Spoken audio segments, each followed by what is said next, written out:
ಕರ್ನಾಟಕ ರಾಜ್ಯದ ಹವಾಮಾನ ಮುನ್ಸೂಚನೆ. ಇಂದು ಕರ್ನಾಟಕದ ಒಳನಾಡಿನಲ್ಲಿ ಹಲವು ಕಡೆ ಮಳೆಯಾದರೆ ಕರ್ನಾಟಕದ ಕರಾವಳಿ ಜಿಲ್ಲೆಗಳಲ್ಲಿ ವ್ಯಾಪಕವಾಗಿ ಮಳೆಯಾಗಿದೆ.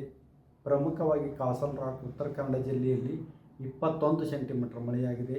ಲೋಂಡಾ ಬೆಳಗಾವಿ ಜಿಲ್ಲೆಯಲ್ಲಿ 10 ಸೆಂಟಿಮೀಟರ್, ಕೊಟ್ಟಿಗೆಹಾರ ಚಿಕ್ಕಮಗಳೂರು ಜಿಲ್ಲೆಯಲ್ಲಿ 11 ಸೆಂಟಿಮೀಟರ್ ಮಳೆಯಾಗಿದೆ.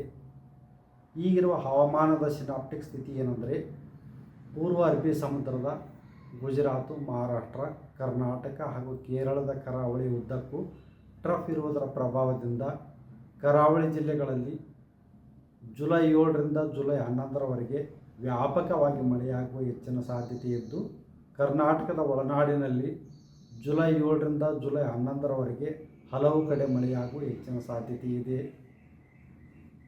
ಉತ್ತರ ಕನ್ನಡ, ಉಡುಪಿ ಹಾಗೂ ದಕ್ಷಿಣ ಕನ್ನಡ ಜಿಲ್ಲೆಗಳ ಕೆಲವು ಕಡೆ ಭಾರೀ ಹಾಗೂ ಅತಿ ಭಾರೀ ಮಳೆಯಾಗುವ ಸಾಧ್ಯತೆ ಇದ್ದು, ಜುಲೈ 7ರಿಂದ ಜುಲೈ 11ರವರೆಗೆ ಆರೆಂಜ್ ಅಲರ್ಟನ್ನು ಘೋಷಿಸಲಾಗಿದೆ.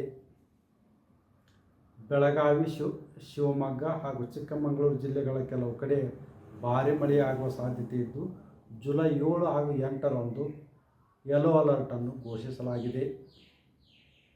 ಬೆಂಗಳೂರಿನಲ್ಲಿ ಜುಲೈ 7ರಿಂದ ಜುಲೈ 11ರವರೆಗೆ ಕೆಲವು ಕಡೆ ಮಳೆಯಾಗುವ ಹೆಚ್ಚಿನ ಸಾಧ್ಯತೆ ಇದೆ.